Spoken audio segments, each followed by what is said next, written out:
સ્વાગત છે આજના આપણા નવા બ્લોગમાં અને મસ્ત ખાઈ પીને બેઠા છે. એક જણો હોય ફોન ખોતરેલો છે, એક જણો આ ખલીપુરનો વાઘ છે. વાઘ કે શું કહેવાય? બકરી ખલીપુરની વાઘ છે કહેવાય છે. તો બેઠા છે, તો ખાટલા ભરવાનું ચાલુ છે ને ખાઈ પીને થોડી વાર આરામ કરો પછી ખાટલા ભરવા લાગી ગયા. અરે ચિયો ખાટલો કહેવાય? ચાલુ રહી મારવાડી રજવાડી. એ રજવાડી ખાટલો મારવાડી ભરો, મારવાડી એ ભરો ને કાઠિયાવાડી ભરો ને રાજસ્થાની ભરો. તમારે જેવો ભરાવો હોય આપણે કોન્ટેક કરી દેવાનો, નંબર ઉપર લખીને આપજે વિડીયોમાં બરાબર. અને ખવડાઈ ગયું છે વધારે એટલે હવે ઊભું થવરાતું નહીં. અને ઉપર પંખો ફરેલો છે અને પત્ર છે પાછ.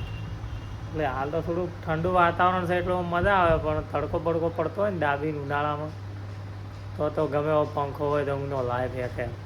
શેઠીઓ ધાબુ ભરાવતો નહીં એટલે કાઠું શું કહું.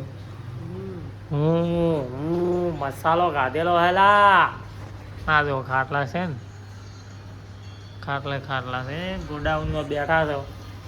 તો આ બ્લોગ શું કહેવાય, ચેનલમાં નવા બ્લોગ વિડીયો આવતા રહે છે. લાઈક કમેન્ટ ને વધારે પડતું શેરિંગ કરતા રહેજો. બીજું તો કોઈ કહેવું નહીં. કેટલા મિનિટનો વિડીયો બન્યા? હજી 1.5 મિનિટ સીધ છે. મહેશો ભાઈ બેઠો તો પાછી થઈ ગયો. જોઈએ કોઈ ખાટલો ફરવાનું ચાલુ છે, અડધા ફરેલા છે. મહેશાને કોઈક પાછળ મહેમાન કોઈક આવ્યું છે, અહીંયા જો હશે ભાઈ. મારો રજવાડી ખાટલો અડધા ઉપર ફર્યો છે 70%, પછી 30% બાકી છે પાછું. અને આખો દાડી ખાટલા ભરશે ને હોદના કર ભેગા થઈ જશે. તો શું કહેવું, બીજું કોઈ કહેવું નહીં. આમ હવે આટલો વિડીયો ઘણો થઈ ગયો, 8 મિનિટનો થઈ ગયો છે. હવે હાલને હાલ મસ્ત ઇન્સ્ટાગ્રામમાં અપલોડ કરી ગયો તો ચાલે ને. Bye bye.